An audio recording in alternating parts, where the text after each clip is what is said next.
A few questions. Are you aware of the potential human cost of producing some of the household name products you buy? What's in Head & Shoulders shampoo that could support forced or child labour? What's in pot noodles or Knorr stock cubes that may require employees to do back-breaking work for unacceptably long hours? Mau 1 minggu itu kerja terus. Di hari libur itu kan dipaksakan kerja. But what's in a Magnum ice cream that can result in women being exposed to highly toxic chemicals without adequate protection? Aku nggak sanggup menyemprot. Kenapa? Pening aku. Nggak tahan aku sama bau racun itu. The answer? One ingredient. One that's in more than 50% of supermarket products. Palm oil. Apart from the items already mentioned, it can be found in toothpaste, biscuits, washing up liquids, chocolate, body cream, and many more. For the past year, Amnesty International has been investigating one of the largest producers of palm oil in the world, Wilmar, based in Singapore, and the working practices on some of its Indonesian plantations and those of its suppliers, which are amongst the biggest on earth. We knew that there were concerns, but the fact that these abuses are so prevalent in a sector that has come under so much scrutiny and where there has been so much fanfare with some of the largest companies in the world promising consumers that they're delivering sustainable palm oil, that they're ensuring there's no exploitation in the palm oil that ends up in the products that you and I are using on an everyday basis, I was frankly shocked at that.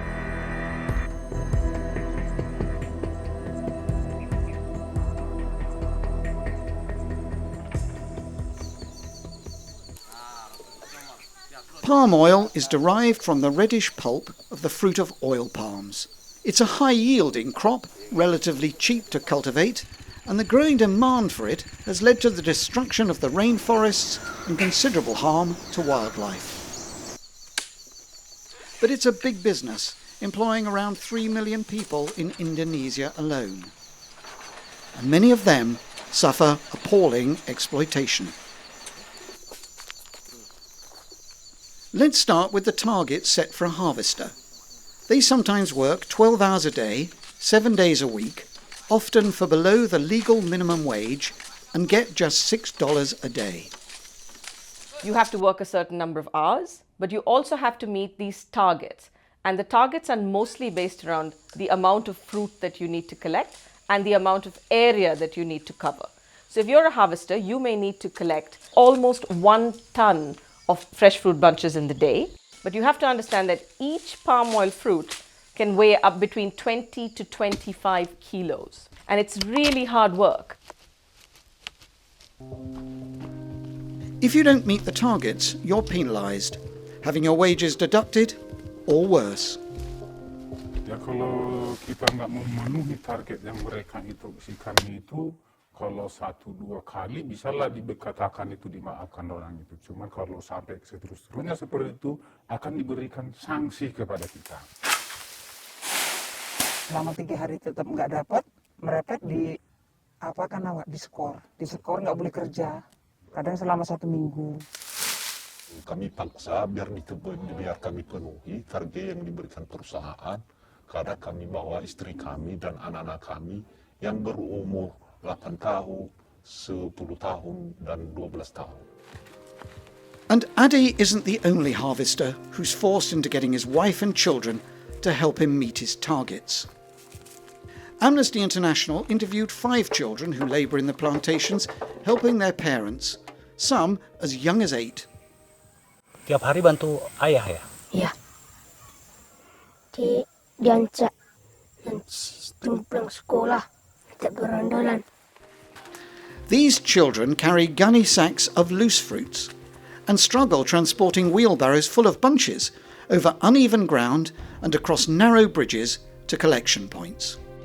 Itu sudah aku stop karena saya tidak mampu lagi bekerja, karena biar ada yang membantu saya untuk bekerja. And even in low season, when there's fewer fruit to harvest, the targets inexplicably remain the same. That means the company has then shifted the burden of weather conditions or the yield of the tree onto the worker.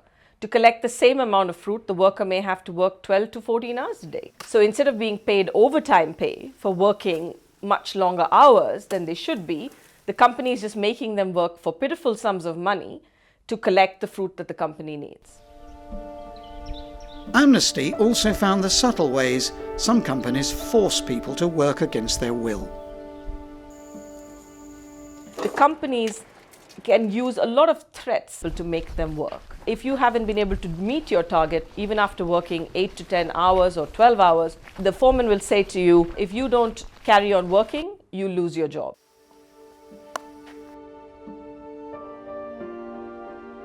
And some of the worst labour abuses are visited upon women. They're all classed as casuals, and they aren't entitled to any job security, health insurance or pensions, irrespective of their length of service, which sometimes could have been for decades. Kami semalam itu cerita di sana nggak ada mau diangkat perempuan di sana karyawan, cuma laki-laki aja orang Mandeng. Iya, karena kadang-kadang katanya perempuan itu kadang hamil berhenti bekerja, gitu. Jadi suka-suka kayak suka-suka kita lah kerja keluar masuk gitu. Women workers are mainly responsible for looking after the palm oil plants. That involves preparing and fertilising the soil for cultivation, and also one of the most dangerous jobs on a plantation: the spraying of pesticides. The discrimination against women is extraordinary. If they've sprayed plants in the morning and it then rains, washing away the chemicals, they only get paid a fraction of their wages or nothing at all. That's because it's deemed that they haven't met their spraying target. And it's hazardous. They spray paraquat, a chemical so toxic its use has been banned in Europe, and they do it often without adequate protective equipment.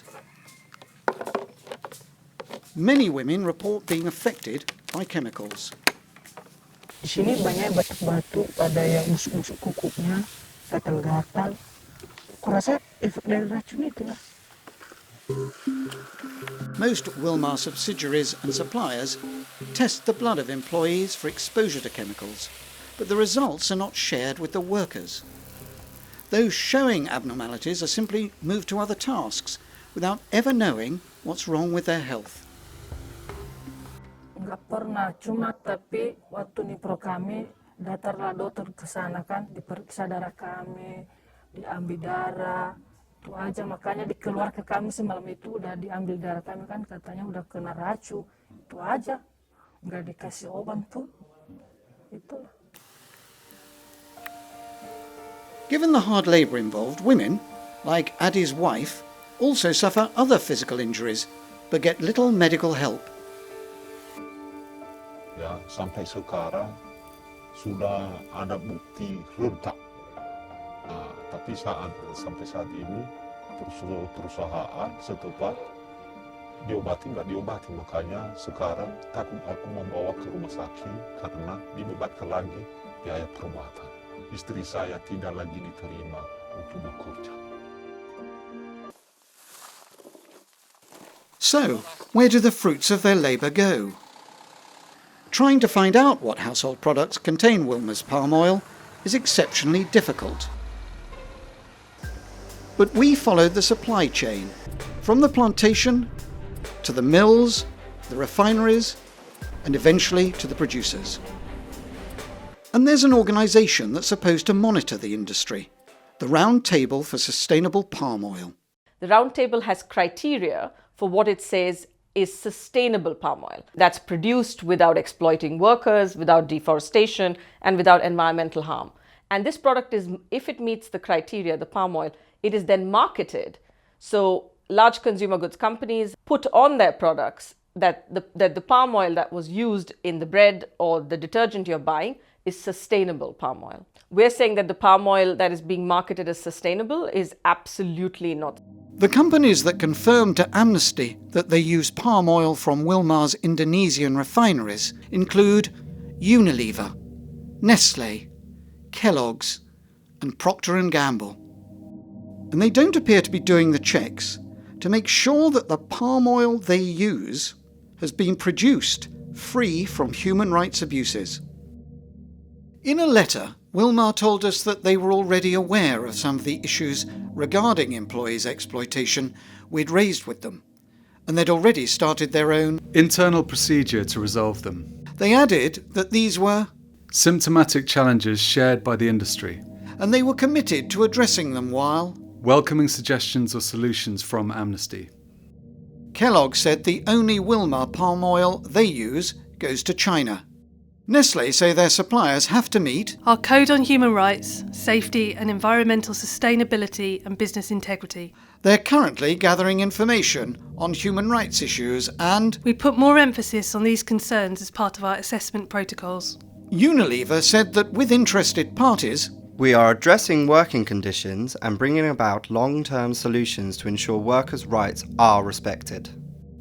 Procter & Gamble say they have a policy on no child labour and no forced labour, to which their suppliers need to comply. Wilmar have never shared information on labour rights with them. In a phone conversation, a spokesman for the company said they will now go back to Wilmar to ask them about these issues, ask them what they found and what they're going to do about it. We'll ask them to share their findings and encourage them to share it with Amnesty International. So, what can we do? So what we are saying to you as a consumer is, we're not asking you to boycott palm oil. We don't think that would be helpful, but we think it's time to make all these companies accountable. They're promising you that the palm oil you're getting is sustainable.